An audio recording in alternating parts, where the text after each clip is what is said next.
अस्सलाम वालेकुम नाज़रीन। धरती टाइम्स सां गॾु आहियां अब्दुल अज़ीज़ जतोई। नज़र विझंदासीं ताज़ा तरीन हेडलाइंस ते।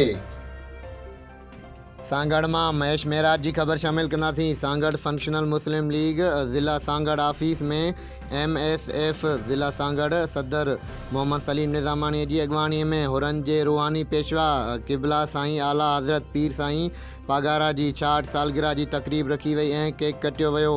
साईं जी वॾी जमात लाइ दुआऊं घुरियूं वयूं, जिन में मरकज़ी उहिदेदार वक़ार अहमद जट, हाजी नाज़िर हुसैन निज़ामानी लेबर विंग सांगड़, ज़िला सदर अब्दुल गफ़ार निज़ामानी, ज़िला सांगड़ अॻवान हाजी दाऊद राजड़, सीनियर नाइब सदर मेरा बुक्टी इंफॉर्मेशन सेक्रेटरी काशिफ़ मितलो आसिफ़ ऐं धारे जो अमीर अली शाह, तलगा अमजद जट, अहमद सिद्धो तालका खपरू सदर शफ़ी मोहम्मद राजड़ ऐं RB राजड़, अली नवाज़ मंगरियो ऐं करीम बख्श भट्टी AB राजपड़ ऐं ॿियनि उहिदेदारनि ऐं मेंबरनि वॾे अंग में शिरकत कई। उन मौक़े ते सलीम निज़ामानी चयो त पीर साईं पागारा पंहिंजी ज़िंदगी में हमेशह हक़ सच जो साथ ॾिनो आहे। अवां ॾिठो हूंदो त साईं पंहिंजे मफ़ाद लाइ केॾांहुं बि कंहिं सियासी पार्टीअ सां कंप्रोमाइज़ न कयो आहे ऐं साईं हमेशह पंहिंजी जमायत ऐं पार्टीअ जे उहिदेदारनि ऐं कारकुननि खे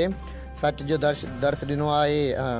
हाजी नाज़िर हुसैन निज़ामानी चयो त MSF हिकु मज़बूत तंज़ीम आहे, हिन जी पोयां साईं जो हथु आहे। वक़ार जट चयो त असांजे तंज़ीम में नंढ वॾाई कोन आहे, जेको कारकुन महिनत कंदो उहो ई अॻिते ईंदो। अवां ॾिसो, आऊं हिकु नंढड़ो कारकुन आहियां ऐं अवां जहिड़ो आहियां।